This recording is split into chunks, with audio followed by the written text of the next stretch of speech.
আশা করছি আপনার বিবেকে ধাক্কা লাগবে। এরপরেও যদি কারো বিবেক না খোলে, আমার মনে হয় তার বিবেকের উপরে কুকুরে পোশাক করেছে। দেখেন স্যার, বলছে ঠিক। 2 নাম্বারটা যেহেতু আরো কড়া, ওয়ালিয়াতা বাওয়া মাকআদাহু মিনান নার, সে যেন জাহান্নামে নিজের একটা স্থান বরাদ্দ করে নিল। আল্লাহ তুমি আমাদেরকে বাঁচাও। হ্যাঁ, এখানে একটা টিকা আছে, হাদিসের টিকাটাও বলছি, এদিকে তাকান। বহু মানুষ এই 1 বছরের ভেতরে ফতোয়া দিয়েছে যে বাংলাদেশ জামাত ইসলাম এই হাদিসের ভেতরে আছে। কেন? কারণ তারা ইসলামী ব্যাংক দখল করে নিয়েছে। এত বড় কাহা মিথ্যা কথা আপনি বলতে পারলেন? ইসলামী ব্যাংক আপনার বাবার, যাদের ব্যাংক তারা ফেরত পেয়েছে, এদের মাথার ঘাম পায়ে ফেলা ব্যাংকটা এতদিন হাত ছাড়া হয়ে গিয়েছিল, এতদিন কেড়ে নিয়েছিল জালেমরা, এখন তারা ফেরত পেয়েছে। এটা চিন্তায় বলে না নিজের জিনিস নিজে ফেরত পাওয়া। আপনার কোন জিনিস যদি হাতছাড়া হয়ে যায়, ওইটা যদি আপনি ফেরত পান, তাহলে এই হাদিসের শাস্তির আওতা মুক্ত থাকবেন। সুতরাং আন্দাজে এই দোষ দেওয়া যাবে না যে এরাও ছিনতাইকারী। ডাকসুতে নির্বাচনে যারা ভোট দিয়েছে, কেন্দ্রীয় একজন নেতা, আমি নাম নিলাম না, উনি কালকে রাত 12টার সময় টকশে বলছিল যে আমি কেন্দ্রের দায়িত্বে আছি, অথচ আমার 2 জন ভাতিজা ঢাকা বিশ্ববিদ্যালয়ে, তারা আমার দলের লোককে ভোট না দিয়ে ভোট দিয়েছে শিবিরকে। জিজ্ঞাসা করলাম বাড়িতে এসে ভোট দিয়েছিস কাকে? বলছে চাচা শিবিরকে। কেন? ওরা পানি খেতে দেয়, পানির ফিল্টার দিয়েছে, এসি লাগিয়ে দেয়, আর আপনি যাদের কথা বলেন ওরা এসি খুলে দেয়, পানির ফিল্টার ফেলে দেয়। আপনি বাঁচাবেন কি করে? আপনার নিজের ভাতিজায় হাতছাড়া হয়ে যাচ্ছে। এদেশে এখন যে অবস্থা চলছে, জোর করে জবরদস্তি করে টিকে থাকা এই দেশের মানুষের কাছে আর সম্ভব না। এদেশের মানুষের মনের ভেতরে প্রবেশ করতে হলে এদের জন্য কাজ করা লাগবে। কথা বলে না কেন? আর এই সক্ষমতা বাংলাদেশ জামাত ইসলামের ভেতরে আছে। কারণ এই দল করতে হলে আপনাকে জামাত কর্মী হওয়ার আগে সমাজ কর্মী হওয়া লাগবে। আন্দাজে উড়ে এসে জুড়ে বসে আমি জামাতের নেতা হবে না, আপনাকে আগে জামাত কর্মী দাবি করলে সমাজ কর্মী হওয়া লাগবে। বাংলাদেশ জামাত ইসলামীতে ওয়ার্ড থেকে শুরু করে কেন্দ্র পর্যন্ত একটা মানুষ আপনি দেখাতে পারবেন না যেখানে কাজ ছাড়া কেউ আছে। যদি রাস্তা ছাড়ো দেওয়া হয় তাও কাজ করে খায়, আর কাজ করে খেলে প্রতি মাসে যদি 15,000 টাকা উপায় হয়, 100 টাকার 5 টাকা তারা এমনিতেই জামাত ইসলামকে দান করবে। এটা জোর করা না, জবরদস্তি করা না, তার নিজের ইচ্ছায় সে দিয়ে আসবে।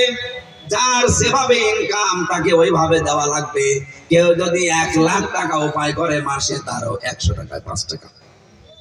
আমার যেমন দেওয়া লাগে আপনারও দেওয়া লাগবে। অন্য কোন দলের এই সিস্টেম আমি পাইনি। আপনি যদি দেখাতে পারেন চলেন আমারে নিয়ে দেখান। আপনারা যে আন্দাজে 1 ফতোয়া দেন যে এরাও চাঁদাবাজি করে, এরা এত টাকা পায় কোথায়, আপনি আসেন আমার সাথে, আপনাকে আমি একেবারে পাই টু পাই দেখাবো যে টাকা আসে কোত্থেকে। এদের নামে 1 বছর 1 মাস পার হয়ে গেল, একটা চাঁদাবাজির মামলা নেই সারা বাংলাদেশে। আপনি কি করেন কি? এখনো পর্যন্ত মিথ্যা দোষ এদের উপরে চাপিয়ে দেন যে ছাত্রলীগ এদেরকে ভোট দিয়েছে। আপনার বিবেকে কি হয়েছে বলেন তো? ছাত্র দল যদি 5,000 ভোট পায়, ঢাকা বিশ্ববিদ্যালয়ে ছাত্র শিবির মনে করেন 5,000, এখনো যে 9,000 বেশি পেয়েছে, 9,000 কি ফেরেশতা দিয়েছে?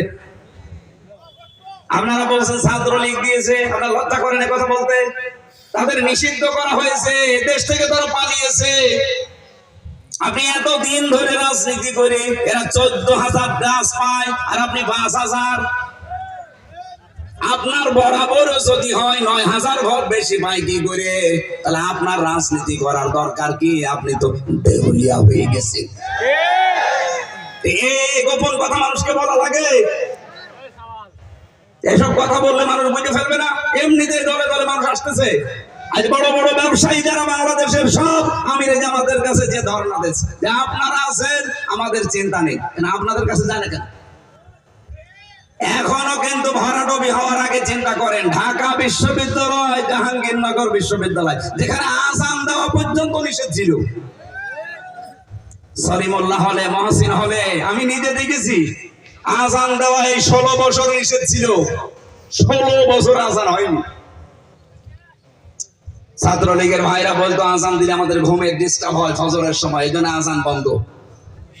এই ডাকসা নির্বাচন 9 সেপ্টেম্বর গেছে, এই রাত থেকে আল্লাহু আকবার ধ্বনি দিয়ে আযান আরম্ভ হয়েছে। জাহাঙ্গীরনগর আমি নিজেও ছিলাম 1 বছর, ওখানে এমন পরিবেশ থমথমে ছিল ওই সময়, পায়খানার ভেতরে ইশারা দিয়ে নামাজ পড়া লেগেছে, এইরকম পরিবেশ গেছে। আর সেখানে আজ উচ্চারণ হচ্ছে লিল্লাহি তাকবীর। এর চাইতে কি দেখতে চান? ডাকসু জাকসু যদি এই অবস্থা হয়, আপনি রাজশাহী এ তো শিবিরের আতর ঘর, চট্টগ্রামে তো অলরেডি শিবির জন্ম হয়ে গেছে, আর কুষ্টিয়া ভার্সিটিতে পা দিতেও পারবে না কেউ, ওখানে 100 জনের 100 জনই শিবির। যেখানে আছে সেখানে আপনার এখন ভয়, এখন বলছে আমরা ডাকসু জাকসু নির্বাচন চাইনি, আমাদের উপরে চাপিয়ে দেওয়া হয়েছে। আমার মনে হয় কয়েকদিন পরে তারা এই কথাও বলবে যে জাতীয় নির্বাচন আমরা চাইনি, চাপিয়ে দেওয়া হয়েছে। আমরা চেয়েছিলাম ওই আপার মতো রাতের ভোট দিনে করি, দিনের ভোট রাতে করি। আশা করছি আপনাদের বিবেক খুলবে, এখনো থামেন, নয়তো যা আরম্ভ করেছেন শেষে মাথা গোজার ঠাঁইও পাবেন না। আর এবার বাংলাদেশে যে অবস্থা তৈরি হয়েছে, আমি খোলাখুলি বলছি ভাই, কোনো গোপন কথা না। এই দেশে এখন দল 2টা, হয় ইসলাম না ইসলামের হয় বিপক্ষে। এখন এক দল আছে এই দেশে শয়তানের দল, আর এক দল আল্লাহর দল, সে যে নামে আসুক। যারা আল্লাহর বিধান কায়েম করতে চায় তারা আল্লাহর দল, যারা শয়তানের বিধান কায়েম করতে চায় মানুষের তৈরি করা আইন, সে যে নামে আসুক ও শয়তানের দল। হ্যাঁ, কথা বলেন না কেন? সুতরাং এই দেশে আর আপনি মাঝখানে থাকতে পারবেন না, যে কোনো একদিকে যাওয়াই লাগবে, হয় থাকবেন না যাবেন। এদেশে এখন সামনে কিন্তু বদরের ময়দান অলরেডি আসতেছে। বদরের ইতিহাস পড়েছি যে ছেলে বাবার বিপক্ষে অস্ত্র ধরেছে, স্বামী স্ত্রীর বিপক্ষে অস্ত্র ধরেছে। এবার বলেন তো সেই অবস্থা আসতেছে না? ভোট না, এটা ভোট যুদ্ধ। শুধু দোয়া দরুদ পড়ে আর তসবিহ পড়ে এবার হবে না, যুদ্ধ যেমন করা লাগে, ভোট ও যুদ্ধ, যুদ্ধের ময়দানের মতো আসা লাগবে। অনেকে বলছেন যে যারা ঝামেলা করতে আসবেন বোর মহারণা পরিশোধ করে আসেন, নয়তো বাড়ি আর ঘুরে যেতে পারবেন না। কি সিদ্ধান্ত নিয়ে ফেলেছে দেখেছেন? হয় মরবো নাই মারবো। আশা করছি আমার যে ধারণা বাংলাদেশ সম্পর্কে, আমি যতটুকু দেখতে পাচ্ছি, এদেশে ইসলাম এবার সংসদে যাবে। আর একবার যদি যেতে পারে না, 5 বছর লাগবে না, মাত্র 2 বছর ইসলাম এমন কায়দা কৌশল চালাবে, কিয়ামতের আগে এদেশে কোনো মুনাফিক আর ইসলামের কাছ থেকে এদেশ কেড়ে নিতে পারবে। কিন্তু অনেক আলেম আমি দেখতে পাই, বহু আলেম এখনো পর্যন্ত অ্যাক্টিভ না। এরা বলে হুজুর দোয়া করেন, গোপনে আছে। গোপনে আছে মানে আপনি এরকম অবস্থায় যদি বলেন যে আমি গোপনে আছি, আপনি ওপেন হবেন কবে? ইসলাম চলে আসলে আপনি ওপেন হবেন, তখন আপনার দরকার কি? আর আপনার কেন এই ধারণা হয় এই অবস্থা তৈরি হওয়ার পরে যে ইসলাম যদি না আসে তাহলে আমি অ্যাক্টিভ ভাবে নাজমুল হকের পক্ষে কাজ করবো, আর ইসলাম আসবে না, তখন আমার ইমামতি থাকবে। তো আপনি ইমামতি নিয়ে আসেন। ছেলে যদি মাইক হাতে নিয়ে এলাকার মানুষকে শোনায় যে আমার বাবার সম্পদ আমি পাই কি না পাই, আমার সন্দেহ লাগে, বলেন তো এটা কি বৈধ সন্তান না জারজ? বলেন বলেন, আপনার বাবার সম্পত্তি আপনি পাবেন না, পাবে কি রবিউল? এরকম তৈরি করে দিল আল্লাহ, এত সহজ। এর বড় আপনার মনের ভেতরে দোদুল্যমান অবস্থা কেন? আশা করছি সব বাদ দিয়ে দেন, ওয়ালা তাহিনু ওয়ালা তাহজানু ওয়া আনতুমুল আ'লাউনা। এখানে যারা আরবি বলছে আমি তাদেরকে বলছি, আল্লাহ এখানে আনতুম আ'লাউনা শব্দটা এরকম ছিল, অথচ আ'লাউনার আগে আলিফ লাম দিয়ে এটাকে আল্লাহ নির্দিষ্ট করে দিলেন কেন? আরবি গ্রামার যারা পড়ায় জিজ্ঞাসা করেন, মুবতাদা যদি মারিফা হয় খবর সব সময় নাকিরা হয়, কিন্তু এখানে আল্লাহ খবরটাকেও মারিফা বানিয়ে দিয়েছেন আলিফ লাম দিয়ে। আনতুম আ'লাউনা না আনতুমুল আ'লাউনা। খবর যদি কোনো সময় মারিফা নির্দিষ্ট হয়ে যায় ইফিদুল হাসরা, হাসরের ফায়দা দেয়, বাংলা অর্থ দাঁড়ায় হবে। গ্যারান্টি আমির হামজার না আল্লাহ?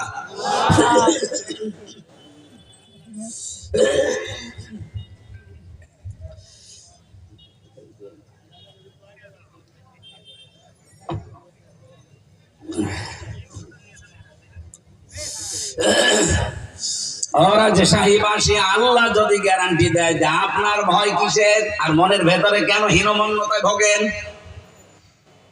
কোনো ভয় নেই, কোনো চিন্তা নেই, কোনো দুশ্চিন্তা নেই। আল্লাহ বলেন বিজয় হবে যদি মুমিন হতে পারো। কি হতে পারো? বলেন বলেন। আমার প্রশ্ন আমার রাজশাহীবাসীর কাছে, বিজয় দেওয়ার একচ্ছত্র মালিকানা কে? আরো জোরে বলেন। মুমিন হওয়ার মালিক কে?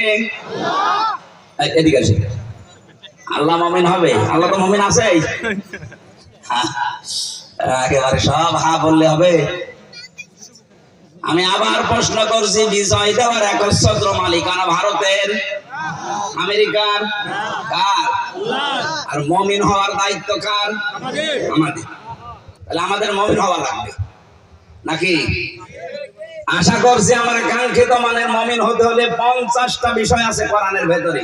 50 জায়গায় আল্লাহ মুমিনের বিভিন্ন গুণাবলী দিয়েছেন। আপনারা ওইগুলো দেখে দেখে দেখে দেখে পড়ে নিজের ভেতরে অর্জন করেন। সামনে ইসলাম আসতেছে, আপনি একটু বুক বাঁধেন, বড় আশা নিয়ে বুক বাঁধেন। এবার দেখবেন যে কোরআন দিয়ে বাংলাদেশ চললে কেমন দেখা যায় ইনশাআল্লাহ। কোনো ভয় নেই।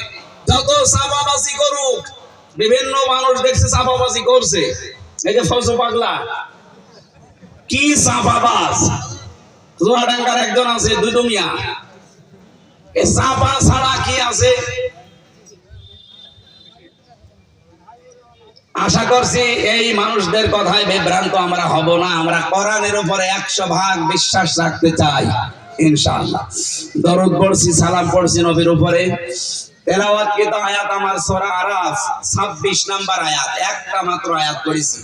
লক্ষ লক্ষ হাদিস থেকে একটা হাদিসের অর্ধেক পড়েছি। এবার আসেন তো এই দুইটার সামনে নিয়ে কিছু কথা বলি। সূরা আরাফ এর বাংলা অর্থ হচ্ছে প্রাচীর। আরাফ নামক একটা প্রাচীর আল্লাহ বানিয়েছেন।